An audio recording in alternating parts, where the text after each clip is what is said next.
You gotta really be on your P's and Q's out there because it can go from fantastic to emergency room. You gotta show me the gun. I wanna see the gun that I'm gonna get shot with. I'd be out there selling glass and ass. If he's not gonna hold the while I suck it, he does not need to be getting my money. I've met with Mousie twice for our queer life. Every time I would get into a fight, I always had in my mind, don't get laughed at. And fight the fight like it's your last fight. Like it's your very last fight in the world. This fight matters that much. That girl went to grab her hair and got nothing but razor blades. And after airing both episodes, I continued to read the same responses from everyone. We all want more from Mousie, and today, I'm giving you exactly that. Hi, Mousie. Hi, yeah, it's Matt. Yeah, I'm here. I'm just out front. All right, I will see you soon. Here is an exclusive, never-before-seen episode of my 2 days with the icon herself, Mousie.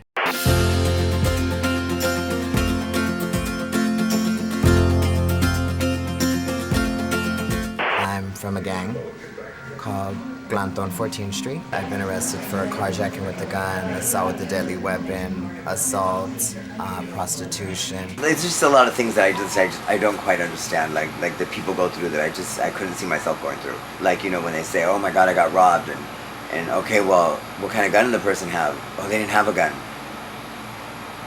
Okay, well, how many of there were you? Like 4 or 5 of us. How many were there of them? 1.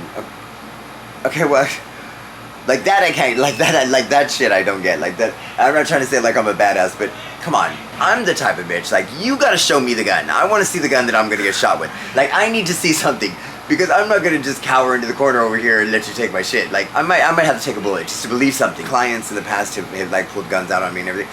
You're gonna have to shoot me, I tell him, and you better make sure that you kill me, because once I get up, I'm gonna whoop that ass and I'm gonna hit you with your own shit. Wake up, you motherfucker! You are portrayed in a movie, right? Kayla.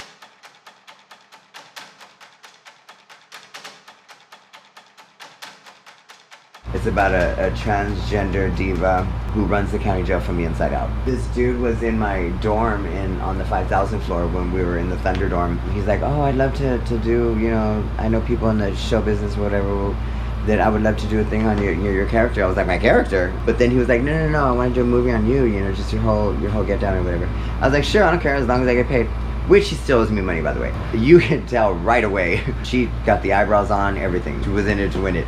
And she did a fantastic job. She started off the movie with the fight, so yeah, she was good. And the interview that they had with her, it made me look at myself like in a different light, really, because the words she used, she was like, to play somebody like her who's really a guy but's really a girl, she goes through her exact words, and then she said, and it not be just a character that they made up.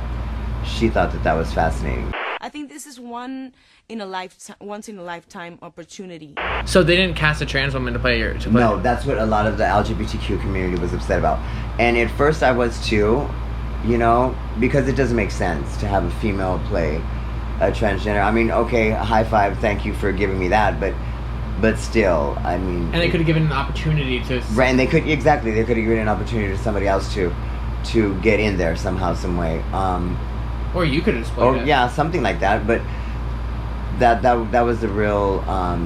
That was like the most negative thing that I had ever heard from that film. What's her name from Twilight? Bella, Kristen Stewart. Her mother. That was her directorial debut. She wanted her daughter to play me, but she was doing the Twilight series. Do you remember watching it for the first time and being like, this movie is made about me? Like, what a crazy feeling. I was in prison. They tried to put back the date like 3 times to wait for me to get released, but I kept getting in trouble. I would have loved to just see the billboards, because they said they had billboards all over West Hollywood, and it was like, the queen has arrived, and it's Mousie with the booking number right here, and it looked kind of sick. Like the picture, I was like, oh, that kind of looks sick. I came out of the closet when I was 9 years old. I bypassed Gay Boy, I do not pass go, do not collect $200. I went straight to T-Girl. My look was very chola, like basically living the life as a female gang member. Like, you know, the eyebrows, I shaved off my eyebrows when I was 9 and started painting them on. So it's safe to say that I went to elementary school, junior high, and high school as a chola, which back then was like unheard of. Like, they still look at transgenders for some odd reason as a whole nother species. They think it's like a total sickness, but it takes skill to be a TS, you know what I'm saying? But they don't get that part. I had very low self-esteem for many, many years. Everything I didn't understand or quite grasp correctly or even have any knowledge of, or I was just ignorant of something and just not knowing, I would replace with anger and violence. So it's something, if I didn't understand it, you're probably going to get hit. It can be dangerous to be a transgender just about anywhere, but depending on the mentality of the individuals, because some people really don't care. Some people really don't care. And then there's a lot of people that think it's catching, like, you know what I mean? If they're walking by with their kids, they want to give everybody to come this way, like, oh, sweetie, it's not catching, it's not a cold. If you have rub against you, you're not going to have eyebrows like mine tomorrow, you know what I mean? It's like, it takes skill to be gay, you know what I mean? First you got a deep throat, I mean, for crying out loud. But, you know, they don't get all that, so they're just like, they're ignorant to what we're really about. They've always looked at transgenders as like, ugh, you know what I mean? When you're in the sex business, do a lot of guys have fetishes for that kind of stuff? And a lot. And they're looking specifically for a lot. Look, when I was posting as a girl, this guy pulls up and he's like, so, are you a guy? And I was like, no, honey. He goes, oh, fuck, and drove off. Oh my gosh, really? I said, what the fuck? Wow. I was furious. I was like, oh, okay, wait a minute. So you didn't have like a pimp? Pimp?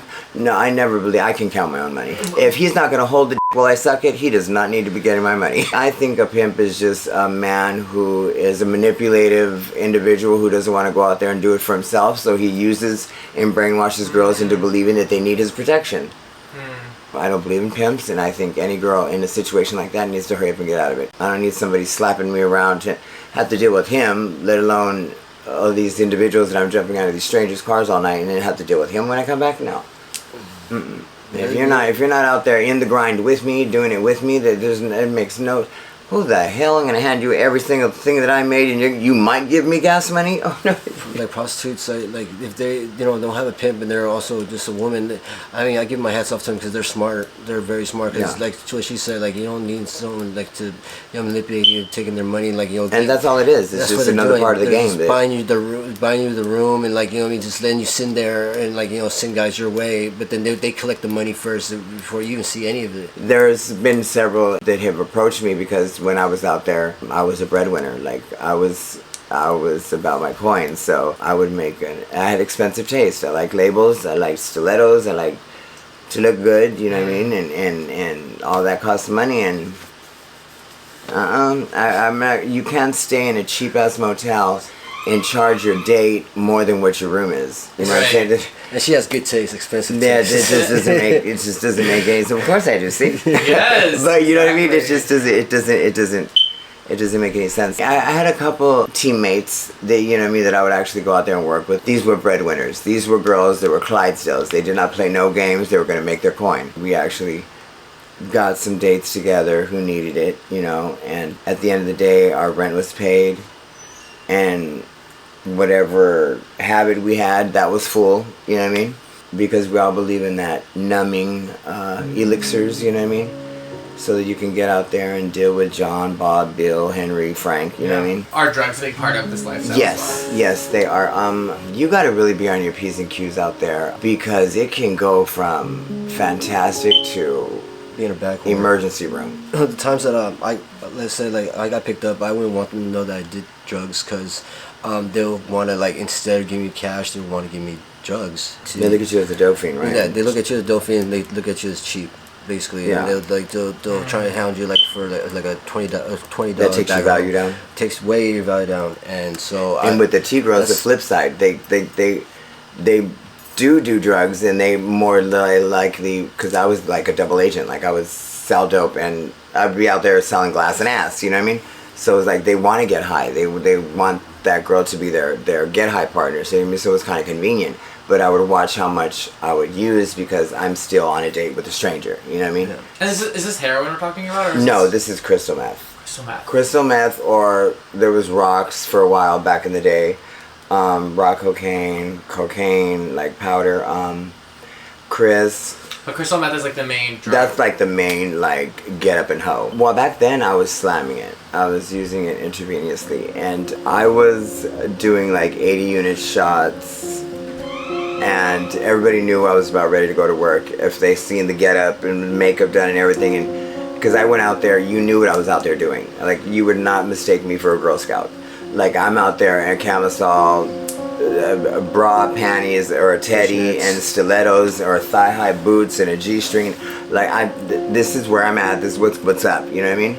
And the less clothing oh my God, it's freezing out there. Good, I won't be out there long. Make that coin and get back in. I'm not going to be one of those girls that's going to be standing out there for 2 weeks trying to make it make sense when I can go out there in 45 minutes and do what that girl's been working on for 2 weeks. I want my money and I want to get out of there. And like with me, mine was heroin. At the time when I would do my show, I would like not want to know, like, or because like, you know, I'd be with guys and like, you know what I mean, it would help me. That was your numbing elixir. That was my numbing elixir. It was help me not care at that time what was, you know, who it was, what it was, but it was all I know is that the money had to be right. It has to be right, because if it's not going to be right, then you're not going to get what you want.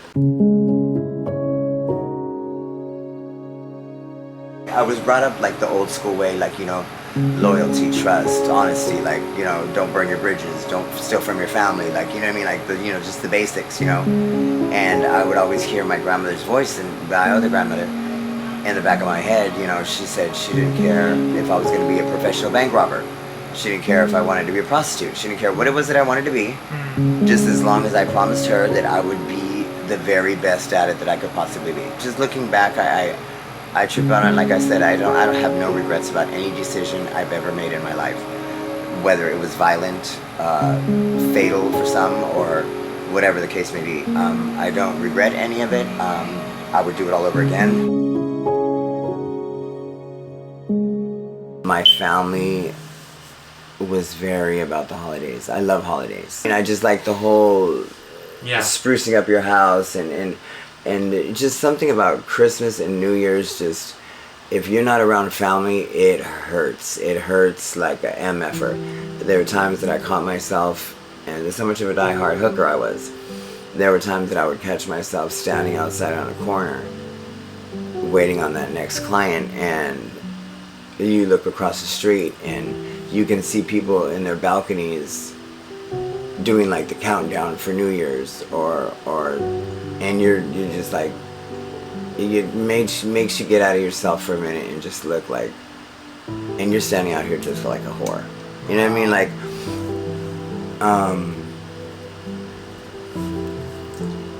hold on. It's okay.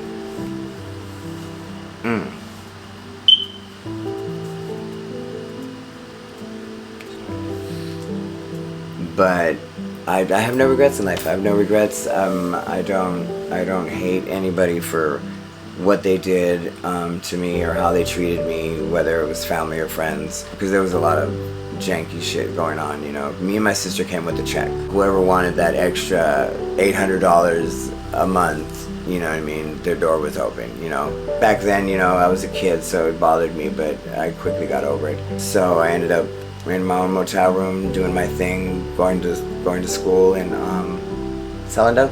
I was one of the individuals who, like many others, who, not by choice, but realized that I had to grow up fast, and I had to figure shit out because nobody was going to be able to do it for me. You know, you just feel ostracized for no apparent reason, but you get over that, and you just learn to deal with whatever the life is throwing at you, and figure out different ways to get over it and get through it. It takes a strong person to be able to persevere, and I admire that in you really a lot. Like, Thank you. You have a strength that I've never met anyone else before.